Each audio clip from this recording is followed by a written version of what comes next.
The maternity ward was quiet that night, its white walls glowing faintly under cold fluorescent lights. Outside, rain tapped against the glass, and the sterile air smelled of antiseptic and exhaustion. Inside room 214, a young mother clutched her newborn tightly, her face pale but glowing with relief. She had been told her labor was long, difficult, yet successful. But deep in her chest, something felt wrong. She remembered holding two babies, hearing two cries. Now only one lay swaddled in her arms. When she asked, the nurses dismissed her words with pity. "Ma'am, you must be confused. You only delivered one child." Her protests echoed in the empty hall, swallowed by silence. But outside, tethered by his leash, her German shepherd wouldn't stop pacing. His amber eyes locked on a restricted wing of the hospital, his growl low and insistent. Security guards tried to shoo him away, but he barked louder, pulling with desperate force. The mother's pleas fell on deaf ears. Yet her shepherd knew. Somewhere beyond those locked doors, a secret was being kept, and the life she thought she lost was still crying in the dark. Subscribe to Shepherd Legacy for more true stories of courage and devotion. Tell us in the comments, which city are you watching from today? The storm outside the city hospital rolled in just before midnight, thunder echoing off the tall glass windows. Inside, the maternity ward carried a fragile stillness. Monitors beeped faintly, nurses shuffled papers at their desks, and the scent of antiseptic lingered in the air. In room 214, Emily held her newborn close, brushing her lips across the baby's damp hair. Her body ached from the long labor, but her heart was full. She remembered the moment vividly, the sharp cries, the frantic rush of doctors, the relief when they said both babies had arrived safely. She remembered seeing two tiny faces swaddled in blue cloth. Now only one lay in her arms. Her husband, Michael, leaned against the wall, exhaustion etched across his face. "You're just tired," he whispered, though even his voice lacked conviction. The doctors would know. Emily's eyes filled with tears. "No, I heard them both. I know what I felt." She pressed her cheek to the baby's warm skin, her pulse quickening as doubt gnawed at her. Outside the ward, tethered near the entrance, their tan and black German shepherd, Ranger, paced relentlessly. His amber eyes flicked back and forth, his ears pricking at every sound. The leash tightened as he pulled toward a corridor marked restricted access, growls rumbling from deep in his chest. Nurses passing by frowned, whispering, but none dared go near. Inside, Emily asked again, "Where is my second baby?" The nurse, polite but curt, offered the same explanation as before. "Ma'am, perhaps the medication has made things hazy. You delivered only one child. Everything is fine." But Emily wasn't convinced. Her memories weren't hazy, they were sharp. The first cry, high and strong. The second, softer, almost fragile. The sensation of two weights pressed against her chest before they were carried away. Her breathing quickened. "Then why won't Ranger calm down?"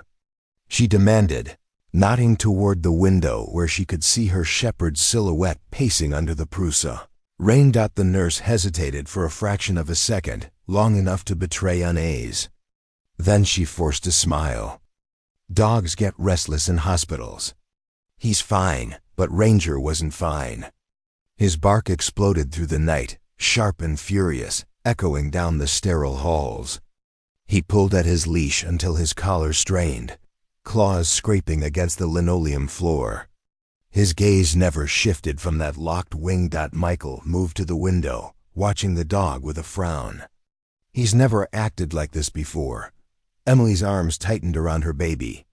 Her voice cracked as she whispered, "Because he knows. He knows something they won't tell us." The storm outside rumbled louder, shaking the glass. Inside, the silence pressed harder. The truth locked behind white doors. And Ranger, loyal and unyielding, refused to be ignored. The storm pounded harder against the hospital windows, rain streaking down like rivers of glass. In the lobby, Ranger's bark grew sharper, echoing through the sterile halls. People turned to stare, but no one moved to quiet him. His growls rumbled low, vibrating with a warning that prickled the skin of everyone who heard it. Emily pressed her forehead against the window pane of her room, watching as Ranger lunged at his leash. "He's trying to tell us something," she whispered. Michael rubbed the back of his neck, torn between reason and instinct. "He's never been like this, ever." The door opened suddenly. A tall man in a white coat stepped in, Dr. Halverson, the attending physician. His smile was rehearsed, his tone clipped. "Mrs. Carter, I hear you're worried. Let me assure you, everything is perfectly normal. You delivered one healthy child." "That's it." Emily looked him dead in the eyes. "Then why do I remember two?" The doctor's smile faltered for only a heartbeat. "Stress and medication can create illusions. Rest, and don't upset yourself further." Her fists clenched around the baby's blanket. "I know what I felt. And my dog knows something's wrong." Halverson's gaze flicked toward the window where Ranger barked furiously. "Dogs get agitated." Nothing more. His words were calm, but his eyes betrayed a flicker of irritation. He excused himself quickly, leaving a cold silence in his wake. Moments later, the sharp crack of metal echoed through the lobby. Ranger had snapped his leash. Gasps filled the corridor as the shepherd bolted down the hall, claws clattering against tile. His growls turned into a thunderous roar as he charged straight toward the restricted access wing. Security guards shouted, running after him. Emily shot up from her bed. "He knows." Michael tried to steady her, but the conviction in her voice shook him. "Emily, stop, no." She snapped. "If I don't listen to him, I'll lose my child forever." Downstairs, Ranger skidded to a halt in front of a locked metal door. His paws scratched furiously at the frame, his barks echoing like gunfire through the halls. One guard grabbed his collar, but Ranger twisted free, teeth bared, his eyes burning with determination. By now, doctors and nurses filled the corridor, their faces pale, voices hushed. The hospital director appeared, her tone sharp with command. "Get that animal out of here." Emily arrived moments later, clutching her newborn against her chest, her hospital gown dragging across the floor. Her eyes locked on the door. Ranger refused to leave. "What's behind there?" she demanded. The director forced a smile. "Storage." "Nothing more." "Then open it." Emily's voice trembled but didn't break. The director hesitated. Ranger growled louder, the sound primal and unrelenting. His amber eyes never blinked, never wavered. Emily took a step forward, her baby in her arms, her shepherd at the door. "Open it," she repeated, her voice rising above the storm. And for the first time, the hospital staff didn't look like healers. They looked like gatekeepers to something unspeakable. The hallway pulsed with tension. Rain hammered the windows, thunder rattled the walls, and Ranger's furious barking shook the sterile corridors like a drumbeat of truth. Emily stood tall, her newborn clutched to her chest, her eyes fixed on the locked door. "Open it," she demanded again. The hospital director's forced smile cracked. "This is highly inappropriate. You need rest. Open it." Emily's voice cut through the air, sharper than the storm outside. Ranger's claws scraped the metal, his growls deepening. His amber eyes gleamed with an intensity that no human excuse could silence. For a moment, no one moved. Then, from beyond the door, a faint sound broke the stillness. A cry. Weak, muffled, but unmistakable. Emily gasped. Michael's eyes widened, all doubt stripped away. "That's our baby," chaos erupted.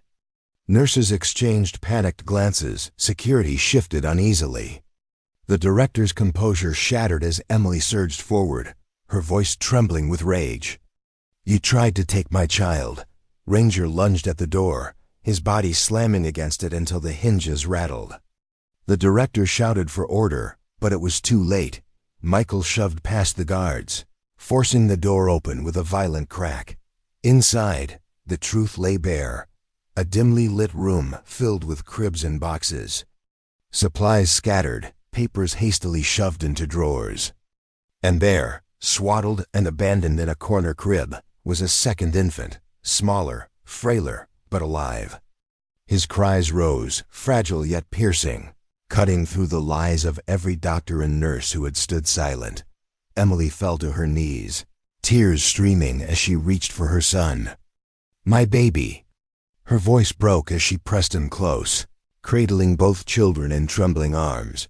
Ranger leapt to her side, his body pressed against hers, his nose brushing the newborn's tiny cheek as if to reassure him.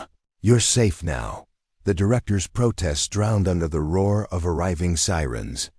Someone had called the police, and now flashing red and blue lights bled into the hall. Officers stormed the wing, their faces hardening as they saw the hidden room. Orders flew, arrests began, and whispers of a black market ring spread like wildfire. Emily held her twins close, sobbing into their blankets.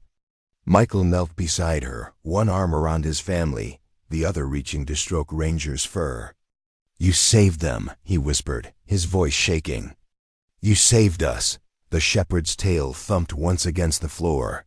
His amber eyes calm now, his mission complete. By dawn, the hospital's reputation lay in ruins, but Emily's family was whole again. And as the storm cleared, sunlight poured through the windows, bathing the mother, her twins, and the loyal shepherd in golden light. The world might remember the scandal, but Emily knew the truth. Her children were alive because her shepherd refused to stay silent. Some heroes wear uniforms. Others walk on four legs and never let the cries of the innocent go unheard.